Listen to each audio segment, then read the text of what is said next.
السلام علیکم ورحمۃ اللہ وبرکاتہ۔ حدیث نمبر 24۔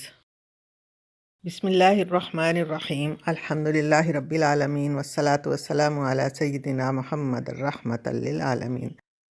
سیدنا ابو ذر رضی اللہ تعالیٰ عنہ سے روایت ہے جس کی سند صحیح ہے اور سلسلہ الصحیحہ کی حدیث نمبر 2510 ہے۔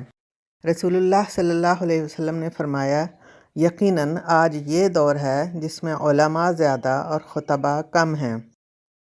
ایسی صورتحال میں جس شخص کو جو علم و معرفت ہے اس میں سے 10% بھی چھوڑ دے گا تو گمراہ ہوگا، مگر ایک زمانہ اس کے بعد بھی آنا ہے جس میں خطباء زیادہ اور علماء برائے نام ہوں گے۔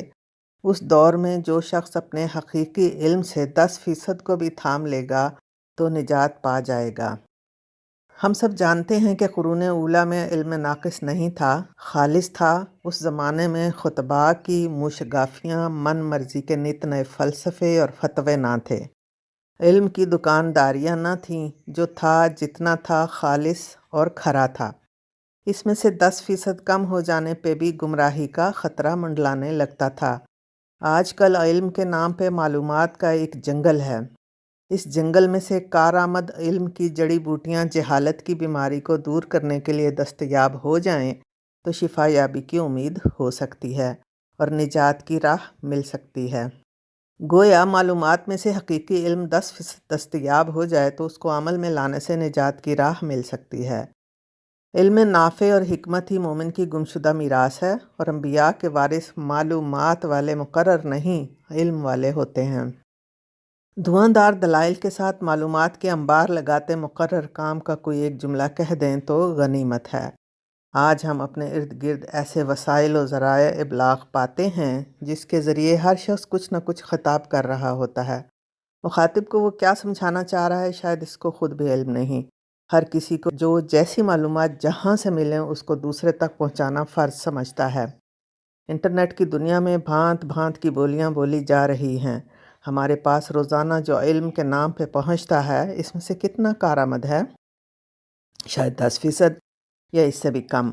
مثلاً کسی مقدس مقام کا جغرافیہ، حدود اربع، دیواروں کی اونچائی چوڑائی، بلڈنگ کی تعمیرات میں استعمال ہونے والی اشیاء کی معلومات پہ اس قدر زور دینا کہ اس کی اصل وجہ تعمیر کی طرف توجہ نہ جائے، جو کہ 2-4 جملوں میں بیان ہو سکتی ہے۔ ہمارا نصاب تعلیم اسی طرز پہ بچوں پہ بوجھ بنا ہوا ہے۔ کام کی بات 10% ہوتی ہے، خطیب حضرات کے لمبے لمبے بیان میں 10% قابل عمل بات ہوتی ہے۔ بس اسی 10% کو ہی خالص جان کر اسی پہ اپنی اخروی نجات کی بنیاد رکھنی ہے۔ خالص چیز کم بھی ہو تو بھرپور فائدہ دیتی ہے۔ اللہ تعالیٰ نے اجر دینے کا وعدہ خالص عمل پہ ہی کیا ہے۔ خالص علم ہوگا تو عمل بھی خالص ہوگا۔ خالص عمل کے ذریعے اپنے رب سے خاص تعلق کا نتیجہ تقویٰ کی شکل میں ظاہر ہوگا، اور وہ خالص عمل زبان سے صرف ایک بار سبحان اللہ کہنا بھی زمین و آسمان کے خلا کو بھر دے گا۔ کہاں 1000 دانے والی تسبیح پہ کہا جانے والا بیزاری سے کیا جانے والا وظیفہ، اور کہاں چلتے پھرتے کسی پرندے کی اڑان کو دیکھ کر بے اختیار والہانہ سبحان اللہ کہنا۔ 1000 دانے کی تسبیح پہ بھی شاید ایک بار ہی یہ کیفیت نصیب ہوتی ہو۔ مقصود گنتی نہیں، کیفیت دل ہے، اور کیفیت دل کا تعلق خلوص اور چاہت سے ہے۔ ڈھیر مال اگر ناکارہ ہے تو اس میں سے کوئی کارآمد چیز تلاش کرنے کو الگ محنت درکار ہے۔ آخر ہم ناکارہ مال ہی کیوں جمع کر رہے ہیں؟ اچھا مال ہوگا، اگرچہ کم ہو، وہ بہتر زاد راہ ہو سکتا ہے۔ مسافر کی دانش مندی یہی ہوتی ہے کہ وہ سفر میں بہت کارآمد اشیاء ہی ساتھ رکھے جو منزل تک کام آئیں، راستے میں پھینکنی نہ پڑیں، کہ بیکار میں بوجھ اٹھایا اور منزل پہ پہنچ کر پتہ چلے کچھ ہاتھ میں نہیں، جو ہے وہ بھی اس گھر سے مناسبت نہیں رکھتا۔ علم کا 10واں حصہ، زندگی کا 10واں حصہ، اللہ تعالیٰ کی عطا کردہ صلاحیتوں کا 10واں حصہ، نعمتوں کا 10واں حصہ بھی اگر اللہ کے لیے خالص ہو جائے، یعنی ہمارے اعمال نامے میں 10واں حصہ ہی قابل اجر نکل آئے تو اللہ کی رحمت واسعہ اسے 100% مکمل کر دے گی۔ اپنے علم اور اعمال کی صحت کا ہر صلات کے بعد جائزہ لینا چاہیے کہ کتنے فیصد کارآمد ہے اور کیا کچھ ناکارہ ہے۔ اسی طرح دنیا بھر سے مظلوم مسلمانوں کے بارے میں خبریں اور معلومات کا ڈھیر جمع ہوتا رہتا ہے، جو آگے سے آگے منتقل کرنا اپنی قابلیت سمجھی جاتی ہے۔ اس کارروائی کا 10واں حصہ بھی عملی طور پر کارآمد ثابت ہو جائے تو ظلم میں کمی آ جائے۔ قرآنی پکار تو یہ ہے جو خالص پکار ہے، خالص علم ہے، اور تصویروں، تقریروں اور متحرک تصویروں کو جمع کرنے کے بغیر ہی سمجھ آ رہی ہے۔ یہی علم کافی ہے کہ امت مسلمہ کا کوئی حصہ مشکل میں ہے اور ان کی حسب استطاعت مدد سب نے کرنی ہے۔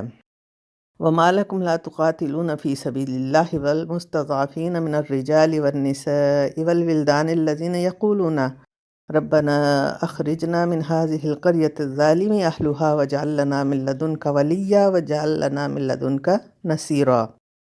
بھلا کیا وجہ ہے کہ تم اللہ کی راہ میں اور ان ناتواں مردوں، عورتوں اور ننھے ننھے بچوں کی چھٹکارے کے لیے جہاد نہ کرو، جو یوں دعائیں مانگ رہے ہیں کہ اے ہمارے پروردگار، ان ظالموں کی بستی سے ہمیں نجات دے اور ہمارے لیے خود اپنے پاس سے حمایتی مقرر کر دے اور ہمارے لیے خاص اپنے پاس سے مددگار بنا۔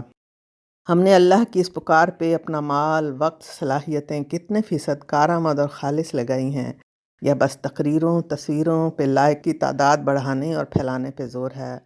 حقوق اللہ، حقوق العباد کے متعلق اپنے سارے علم اور معلومات کا جائزہ لیں اور خالص علم کو چھانٹ کر اس پہ عمل کریں، یہی نجات کا باعث ہے۔